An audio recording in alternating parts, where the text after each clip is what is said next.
There is a quiet moment that arrives each morning before the world asks anything of you, before the noise of obligations and identities rushes in to tell you who you are supposed to be. It is the moment when your eyes open and your breath returns to consciousness, when life itself gently says, you are still here. And if you listen carefully, beneath the hum of thought and memory, there is an invitation waiting for you not to rush, not to worry, not to plan, but to give thanks. Not because everything is perfect, not because your problems have vanished, but because existence itself has chosen you once again. Gratitude is not a polite habit or a spiritual accessory. It is a way of seeing that changes the quality of your entire life. When you thank God every morning, you are not thanking some distant force for favors granted or withheld.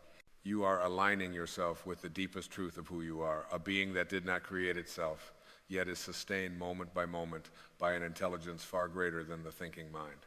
Gratitude is the soul's recognition that life is not owed to us, that every heartbeat is a gift, that every breath is borrowed from the infinite and returned again.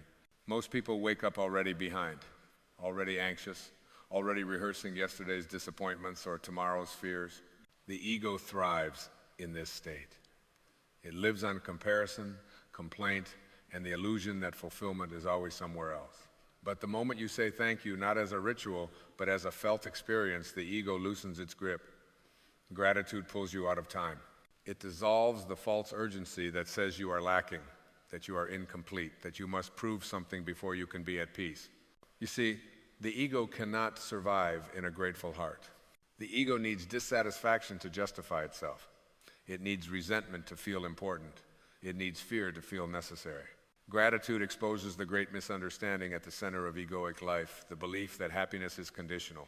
When you thank God for this moment, exactly as it is, you are declaring that your worth is not postponed, that your peace is not dependent on circumstances, that your joy is not a reward to be earned later. Every moment of your life is something to be grateful for, not because every moment feels good, but because every moment is meaningful. Even pain carries instruction. Even loss carries awakening. Even confusion carries a hidden invitation to surrender what no longer serves you. When you resist what is, you suffer twice. Once from the experience itself, and once from the belief that it should not be happening. Gratitude does not deny difficulty. It transforms your relationship to it. It says, I trust that there is a larger intelligence at work here, even when I cannot see it. The soul always knows what the mind cannot yet understand. It knows that life is not happening to you, but through you. It knows that every experience is shaping you toward remembrance of your true nature as a divine expression of love, creativity, and awareness. When you thank God in the middle of uncertainty, you are listening to the soul rather than obeying the fear-based stories of the ego. Think of gratitude as a doorway rather than a destination. The moment you walk through it, you enter a different dimension of being. Time slows, judgment softens, resistance relaxes. You stop demanding that life be different in order for you to feel whole. Instead, you discover that wholeness was never missing. It was simply covered by expectation, comparison, and the constant mental commentary that insists on measuring everything. When you live in gratitude, you begin to see that the present moment is not a stepping stone to somewhere else. It is the place where life is fully alive.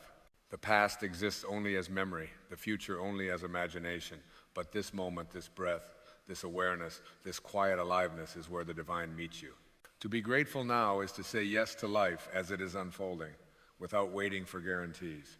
Forgiveness becomes natural in a grateful heart, not because you excuse harm, but because you understand that carrying resentment is a refusal to receive the fullness of life. There are no justified resentments for a soul that recognizes its eternal nature. Resentment ties you to the very pain you wish to escape. Gratitude loosens that tie. It reminds you that peace is not found by rewriting the past, but by releasing your grip on it. Healing always begins within. It does not start when others change, when circumstances improve, or when conditions finally meet your expectations. It begins the moment you stop arguing with reality and start honoring your own aliveness. Gratitude is a form of inner healing because it redirects your attention from what is missing to what is present, from what is wrong to what is alive, from what is feared to what is sacred. You are already enough, and gratitude is how you remember that truth. You do not become worthy by achieving more, owning more, or impressing more. Worthiness is inherent. It is the nature of existence itself. When you thank God for your life, not the life you wish you had, but the one you are living, you are affirming that your being is not a mistake, that your presence here matters, that your soul chose this experience for reasons rooted in growth and remembrance. Living this way does not mean you stop aspiring or creating. On the contrary, gratitude fuels inspired action. When you are grateful, your actions come from abundance rather than fear. You create not to fill a void, but to express the overflow of what you already are. You serve not to earn love, but because love is moving through you. Every morning is a chance to realign. Every moment is a chance to begin again. You can thank God while brushing your teeth, while waiting in traffic, while facing uncertainty, while sitting in silence. Gratitude does not require special circumstances. It requires only awareness, and awareness is always available to you. So let this be your practice, not as discipline, but as devotion. Thank God every morning, not because life is perfect, but because it is alive. Thank God every moment, not because you understand everything, but because you are held by something greater than understanding. In doing so, you will discover that gratitude is not merely something you do, it is something you become. And when gratitude becomes your way of being, life itself begins to reveal its quiet, extraordinary grace. And as you remain with this awareness, something subtle yet profound begins to occur. You start to notice that gratitude is not dependent on conditions improving. It is independent of circumstance altogether. It arises not from what happens to you, but from how deeply you recognize the miracle of being conscious within life itself. You begin to feel that life is not an obstacle course to be endured, but a field of experience designed to awaken you into love, humility, and trust. Even the moments that once felt empty or wasted begin to reveal themselves as sacred pauses, necessary spaces where the soul catches its breath. In this state, you no longer ask life to justify itself to you. You stop demanding explanations for every turn and every delay. Instead, you rest in a quiet confidence that whatever is unfolding with you, not against you. Gratitude gently dismantles the need to control outcomes. It reminds you that the same intelligence that causes your heart to beat without instruction is guiding the larger movements of your life with equal precision. When you trust that, you stop interfering with fear. You stop tightening around uncertainty. You allow life to breathe through you. This is where true freedom begins, not the freedom to do whatever you want, but the freedom to stop arguing with what is. Inner freedom is born the moment you realize that peace is not found by rearranging the external world, but by aligning internally with the truth of your being. Gratitude is the alignment. It is the soul saying, I consent to life as my teacher. And when you consent, resistance softens, and wisdom flows in naturally, without force. You may notice that when gratitude becomes your inner posture, relationships begin to change. You stop expecting others to complete you or behave in ways that validate your worth. You see them as fellow travelers, each carrying their own wounds, their own lessons, their own divine spark. Compassion replaces judgment, not because you have convinced yourself to be kind, but because you recognize yourself in everyone you meet. Gratitude expands your heart to include what the ego once rejected. In moments of silence, you may even feel a quiet joy that has no obvious cause. This joy does not depend on excitement or achievement. It is the joy of alignment, the deep satisfaction of being where you are, as you are, without apology. It is the joy of realizing that you do not need to escape the present moment to find meaning. Meaning is already here, woven into your breath, your awareness, your simple presence. As this realization deepens, you begin to live more gently. You speak with more intention. You listen more fully. You notice the sacredness in ordinary things, the way light falls across a room, the rhythm of your steps, the quiet intelligence behind nature's effortless order. Gratitude sharpens perception. It reveals that nothing is truly ordinary when seen through the eyes of awareness. And perhaps most importantly, gratitude dissolves fear at its root. Fear is always a projection into an imagined future or a fixation on a remembered past. Gratitude anchors you here, where fear has no authority. In this moment, you are breathing. In this moment, you are alive. In this moment, you are supported.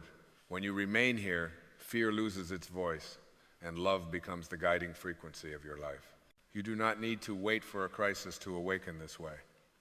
You do not need to reach the end of your life to realize its value. You can thank God now, in the middle of your imperfect, unfinished, beautifully human experience. You can allow gratitude to be the lens through which you see everything, success and failure, gain and loss, clarity and confusion alike. And as you do, you will come to understand something quietly revolutionary. Life is not asking you to become someone else. It is inviting you to remember who you already are. A conscious expression of divine intelligence, of being capable of awareness, love, and choice. Gratitude is the remembrance. It is the gentle return to truth, moment by moment, breath by breath, life by life.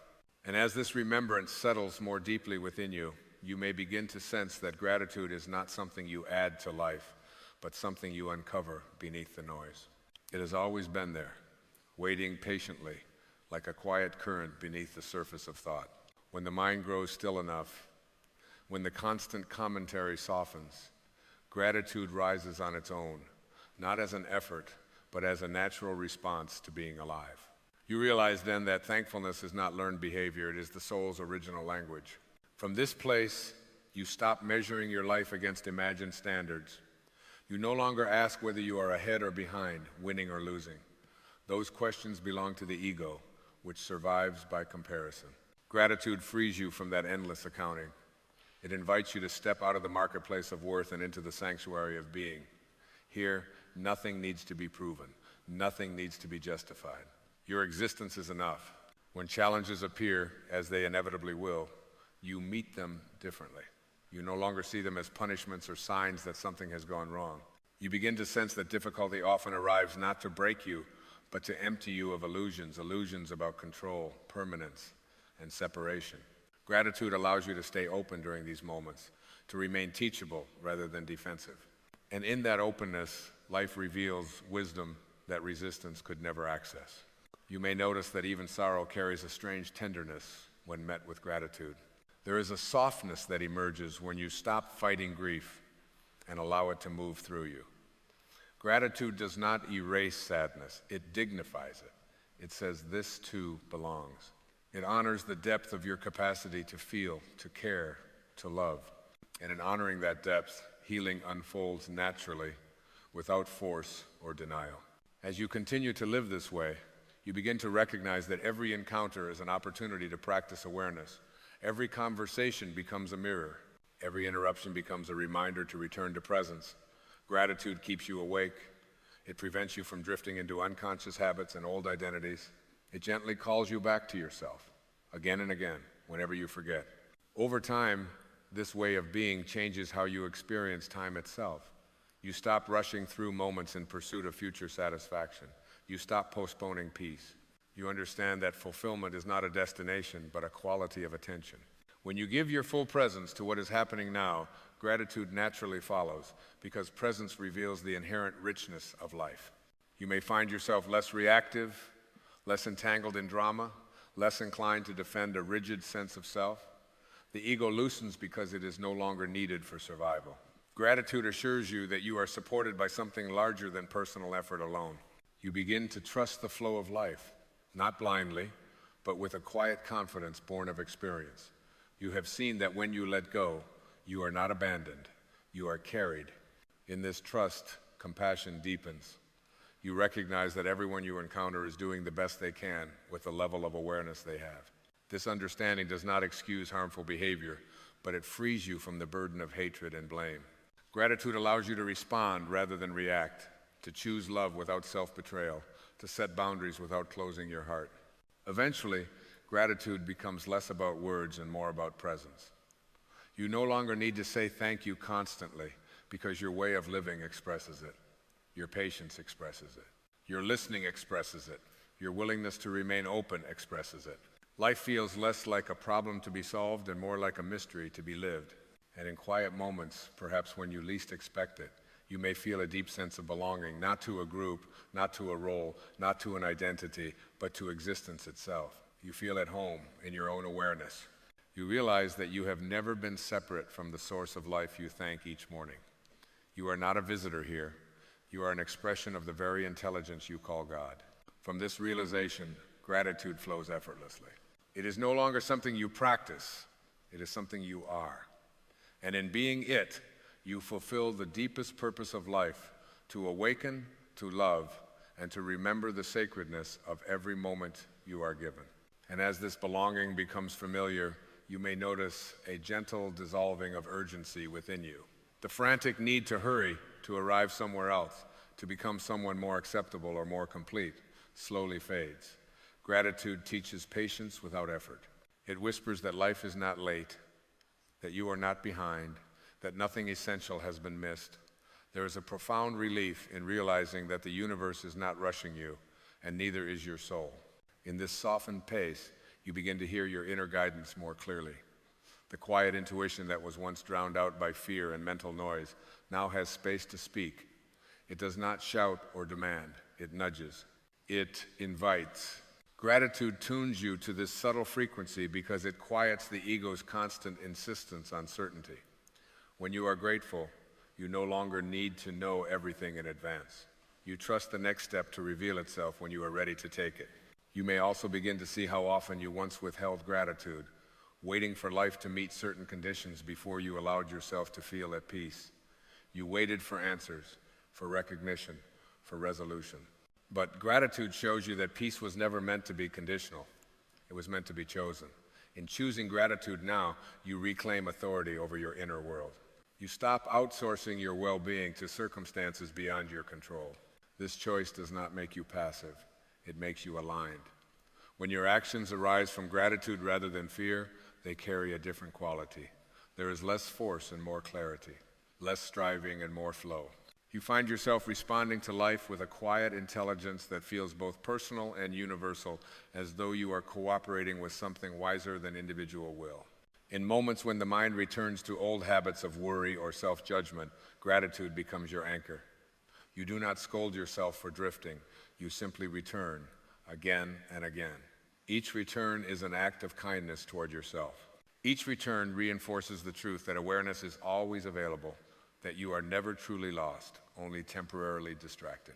You may notice that gratitude also reshapes how you experience solitude. What once felt like loneliness may begin to feel like spaciousness. You discover that being alone does not mean being cut off from life. In fact, it can be the place where you feel most connected to your breath, your thoughts, your inner stillness. Gratitude turns solitude into sanctuary. And when you are with others, you bring this same presence with you. You listen without rehearsing responses. You speak without needing to impress. You allow silence without discomfort. Gratitude creates a sense of inner sufficiency that frees relationships from unconscious demands. Love flows more easily when it is not asked to fill an inner void. Over time, gratitude teaches you to trust impermanence. You see that everything changes, and instead of clinging, you learn to appreciate. You savor moments precisely because you know they will pass. This awareness does not create sadness, it deepens appreciation. It sharpens your attention to what is here now while it is here. There is a quiet courage that grows from this way of living. You become willing to meet life as it is, without armor, without cynicism, without closing your heart. Gratitude makes you brave because it reminds you that even when things fall apart, something essential remains untouched. Your awareness, your capacity to love, your connection to the source of life itself. And so you continue moment by moment, not trying to perfect your life, but learning to participate in it fully. You thank God not only in moments of clarity, but also in moments of doubt, not only in moments of joy, but also in moments of uncertainty, because you understand now that gratitude is not a reaction to life, it is a way of meeting it. In this meeting, something extraordinary becomes ordinary. You realize that the sacred is not hidden in special events or distant ideals. It is present in your breath, your awareness, your willingness to say yes to this moment. And as you live from this understanding, gratitude ceases to be something you remember to do. It becomes the quiet atmosphere of your life, steady, grounding, and endlessly alive. And within this atmosphere, you may begin to sense a deeper reverence for your own life, not as a story to be evaluated, but as a living expression unfolding in real time. You stop standing outside yourself, judging the arc of your existence, and step back inside the experience of being alive. Gratitude draws you inward, away from abstraction and into intimacy with the present moment. It invites you to inhabit your life rather than observe it from a distance. In this inhabiting, you recognize that awareness itself is the great gift. Long before outcomes, achievements, or explanations, there is the simple fact that you are aware. You can feel, perceive, reflect, and choose. Gratitude arises naturally when you realize that consciousness is not something you earned, yet it has been entrusted to you. This awareness is the doorway through which life experiences itself, and you are that doorway. As this understanding deepens, you may notice a quiet humility replacing the need for certainty. You no longer feel compelled to have final answers about everything. You become comfortable with mystery. Gratitude allows you to rest in not knowing, to trust that life is larger than your interpretations of it. This humility is not weakness, it is wisdom. It frees you from the exhausting need to control the uncontrollable. You begin to see how often the mind tried to protect you by tightening, by predicting, by bracing against disappointment. Gratitude gently tells the mind that it can relax now, that vigilance is no longer required, that life does not need to be managed moment by moment for you to be safe. In this relaxation, the nervous system settles, and with it, a deeper sense of well-being emerges, not as excitement, but as steadiness. From this steadiness, creativity flows. Ideas arise without strain. Solutions appear without force. Gratitude clears the inner space where inspiration lives. When you are not consumed by lack or fear, the natural intelligence within you has room to move. You begin to act not from pressure, but from resonance, doing what feels aligned rather than what feels expected. You may also find that gratitude softens your relationship with your own imperfections. You stop seeing them as flaws to be eliminated and begin seeing them as signals, invitations to compassion, patience, and growth. Gratitude does not demand that you become flawless. It asks only that you remain honest and open. In this openness, transformation occurs naturally, without harshness. As days pass, gratitude teaches you something essential about time. You realize that life is not made of years or milestones, but of moments of awareness strung together. When you are present for those moments, life feels full, regardless of its length. When you are absent, even abundance feels empty. Gratitude keeps you present by continually returning your attention to what is real. There may come moments when gratitude feels difficult, when circumstances challenge your trust and test your patience. In those moments, gratitude does not ask you to deny your feelings. It asks you to stay conscious within them, to notice the breath beneath the emotion, to recognize the awareness that is larger than the experience passing through it. Even here, something can be honored, the strength to feel, the capacity to endure, the intelligence guiding you through uncertainty. Gradually, you begin to sense that gratitude is not about improving life, but about understanding it. It reveals that life is not a problem to solve, but a relationship to participate in. And like any relationship, it deepens with attention, honesty, and care. When you meet life with gratitude, life meets you with meaning. And so you continue, not striving to maintain a perfect state, but allowing gratitude to be your returning point. Again and again, you come back to the breath, to awareness, to the quiet recognition that you are alive in this moment. Nothing more is required. Nothing essential is missing. In this simplicity, you find freedom. Not freedom from challenge, but freedom from the illusion that challenge defines you. Gratitude anchors you in what is timeless within you, the awareness that observes, the presence that endures, the quiet knowing that you are held by something infinitely patient and profoundly kind. And from this knowing, life unfolds not as something to endure, but as something to receive, moment by moment, breath by breath, with a heart that understands, at last, why every moment is worthy of thanks.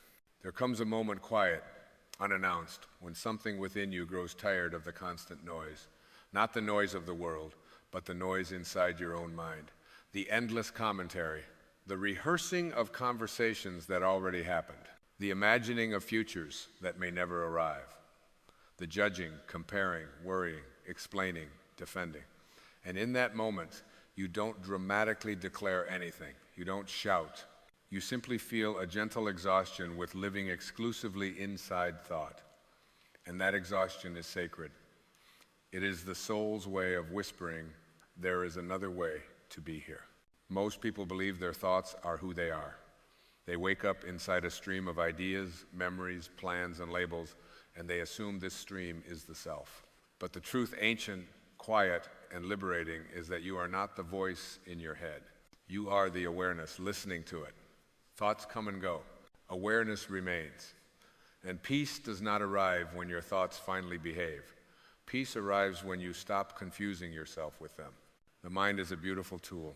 It helps you navigate the world, solve problems, remember names, build bridges, write books, and plan journeys. But when the tool becomes the master, suffering begins. The mind was designed to serve life, not replace it.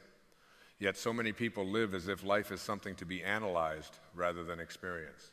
They stand in a sunset and think about it instead of feeling it. They sit with a loved one and evaluate the moment instead of entering it. They move through entire years without ever fully arriving in a single moment. Living in your head is exhausting because the head is never satisfied. The mind always wants more information, more certainty, more control. It replays the past as if it could be edited and previews the future as if it could be guaranteed. But life does not live in the past or the future. Life lives here, always here. And when you finally step out of the mental noise and into presence, something remarkable happens. Nothing needs to change for you to feel peaceful. Peace is not an achievement. It is not a reward for good behavior. It is not something you earn after fixing yourself. Peace is what remains when you stop arguing with reality. It is what you discover when you no longer insist that this moment should be different from what it is. The ego resists this truth because the ego survives on dissatisfaction. The ego says, I will be at peace when I have more, when I am admired, when I am understood, when I am healed, when I am certain. But the soul says, be at peace now and let life respond. When you live in your head, you see life through filters. You label experiences as good or bad, success or failure, progress or setback. But when you step into awareness, you see that life is simply unfolding. Clouds move across the sky without resistance. Seasons change without regret. The ocean does not apologize for its waves. And you, too, are part of this intelligent flow. You were never meant to control it, only to cooperate with it.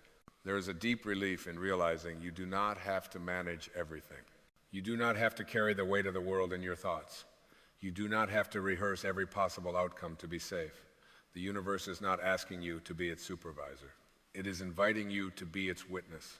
And witnessing is far lighter than controlling. The ego thrives on identity. It asks, who am I in comparison to others? Am I enough? Am I winning? Am I behind? But awareness does not compare. Awareness simply is.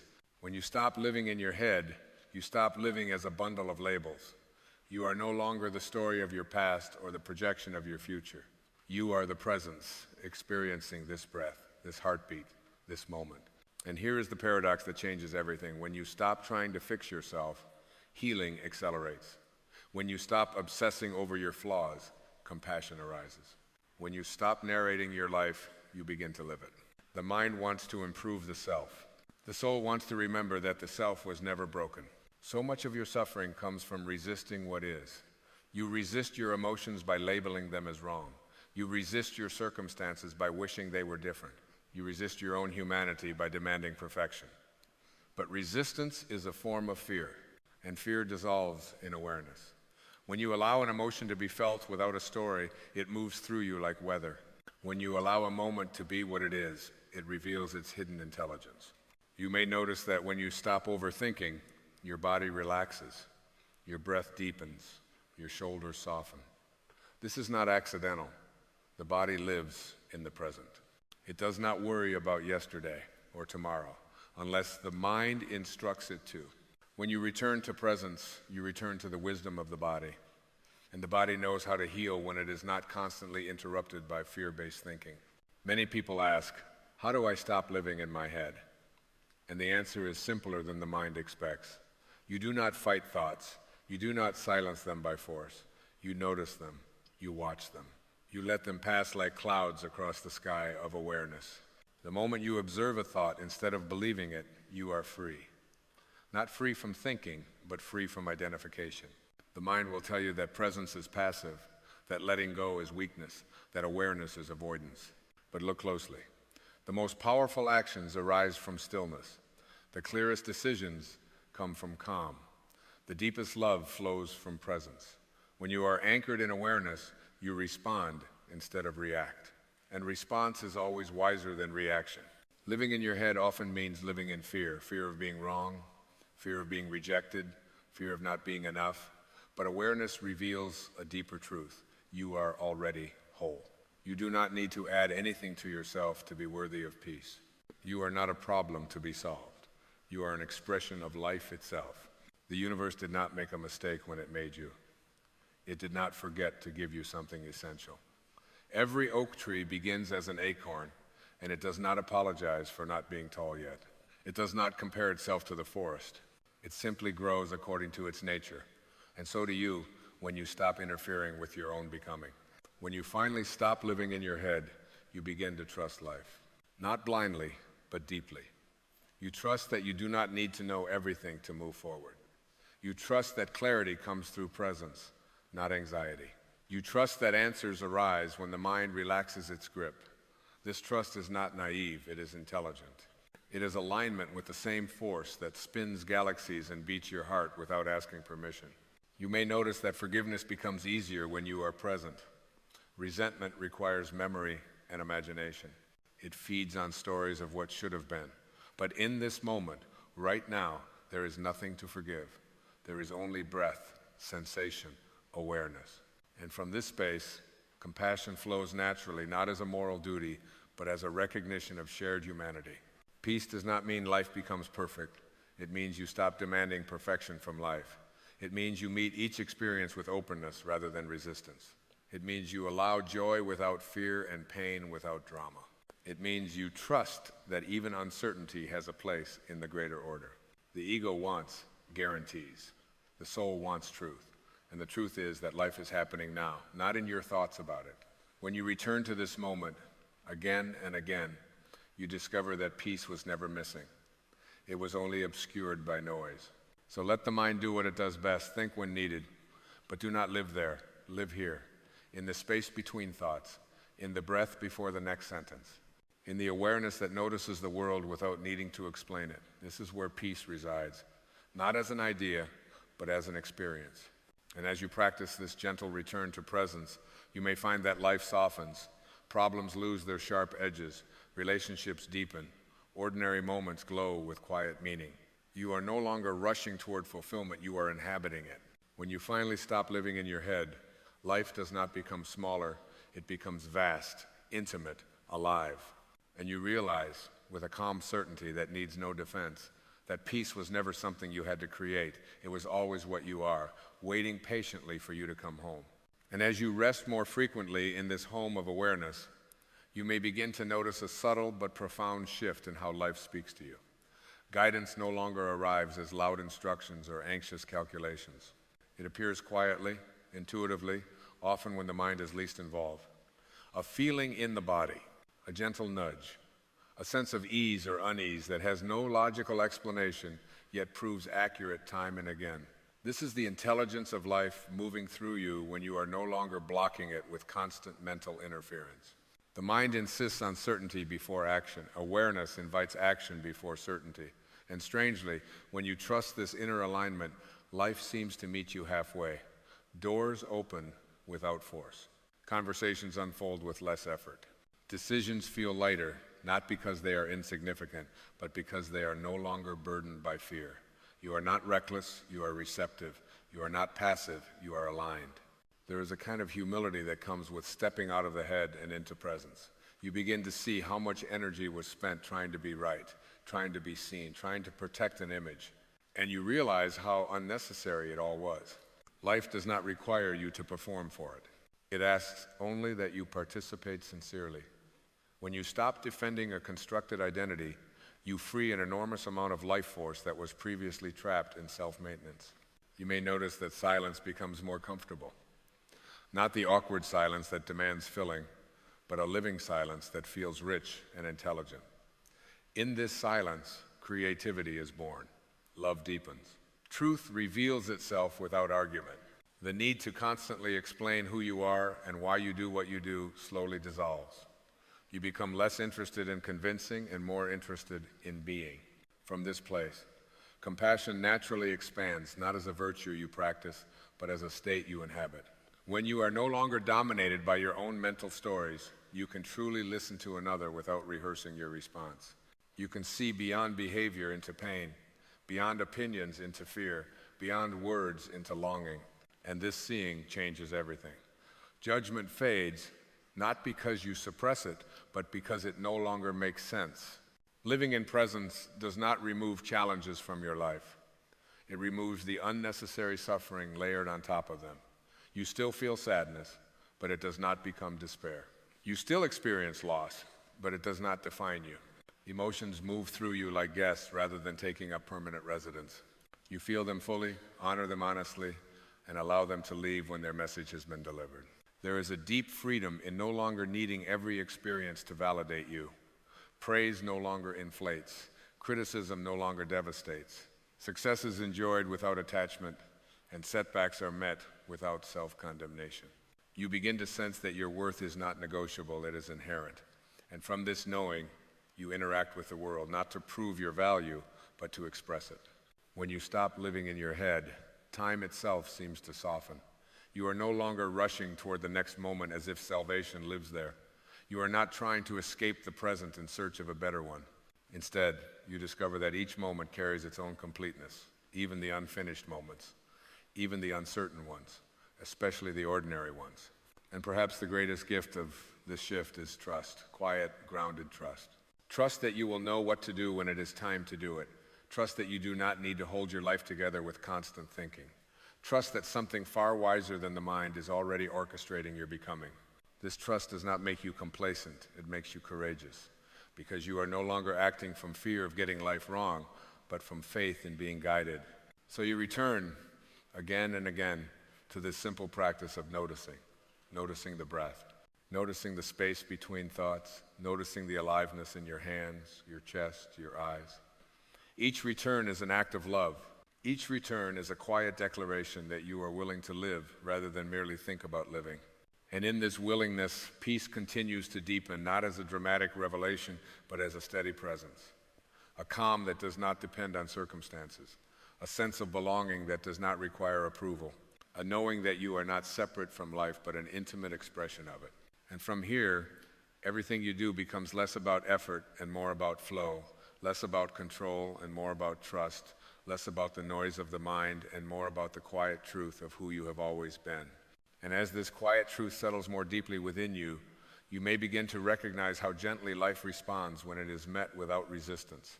Situations that once felt heavy lose their grip. People who once triggered old patterns no longer hold the same power, not because they have changed, but because you have stopped meeting them from the reflexes of the mind. You are no longer negotiating with life from a place of defense. You are meeting it openly, without armor, without rehearsed conclusions. This openness reveals something extraordinary. Life does not need to be controlled to be meaningful. Meaning arises naturally when you are present for it. A walk becomes a meditation. A simple conversation becomes an exchange of energy rather than words. Even solitude transforms from loneliness into communion. You begin to feel accompanied by life itself, as though something unseen is always walking beside you, not to direct you, but to support you. The mind often fears this surrender because it equates letting go with disappearing. But awareness shows you the opposite. When you stop clinging to thoughts, you do not vanish, you expand. You are no longer confined to a narrow identity shaped by memory and expectation. You become spacious enough to hold contradiction, uncertainty, and wonder without needing to resolve them. And in that spaciousness, a deeper intelligence moves. This intelligence does not rush, it does not panic, it does not argue. It unfolds with patience and precision. It knows when to act and when to wait. When you align with it, effort becomes less strained. You still take action, but action feels like cooperation rather than force. You push less, trust more, and discover that life often delivers exactly what is needed when you stop insisting on what you think you want. There is a tenderness that emerges when you are no longer ruled by thought. You become gentler with yourself. You notice the subtle ways you once criticized your own humanity, the moments of fatigue, doubt, or vulnerability, and you begin to meet them with kindness instead. You realize that harshness never brought clarity, and pressure never produced peace. Acceptance, on the other hand, opens doors the mind could never unlock. From this place, gratitude becomes effortless. Not gratitude as a practiced habit, but gratitude as a natural response to being alive. You feel it in the way light enters a room, in the rhythm of your breath, in the simple fact of being conscious at all. You no longer wait for extraordinary events to justify appreciation. Ordinary existence becomes enough, and something else quietly shifts: your relationship with fear. Fear no longer defines your choices. It still appears because it is part of the human experience, but it is no longer in charge. You see it as a signal, not a command. You acknowledge it without obeying it, and in doing so, courage arises naturally. Not the loud courage of confrontation, but the steady courage of authenticity. Living this way, you begin to sense that life is not happening to you, but through you. You are not a separate observer watching the world unfold. You are an active expression of the same creative force that animates everything. This realization dissolves the illusion of isolation.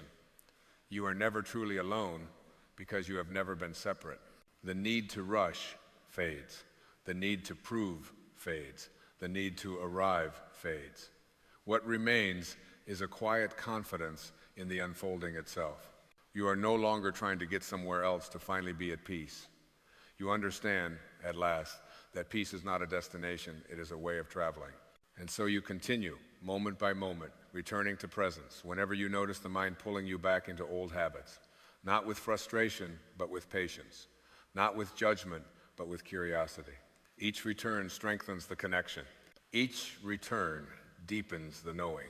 And gradually, almost without effort, peace stops being something you visit occasionally and becomes the atmosphere in which you live. This is what happens when you finally stop living in your head. Life does not become silent, but it becomes harmonious. It does not become predictable, but it becomes trustworthy. And you realize with a calm certainty that needs no explanation that you were never meant to figure life out. You were meant to feel it, trust it, and allow it to move through you as the living expression of peace that you already are. And in this unfolding, something almost imperceptible, yet deeply reassuring, begins to take shape. A sense of belonging that no longer depends on circumstances. You no longer feel like a visitor in your own life. You feel rooted as if you have finally settled into yourself. The restless searching softens, not because all questions have been answered, but because the need to constantly question has relaxed its grip. You discover that not knowing can be peaceful when you trust what is holding you.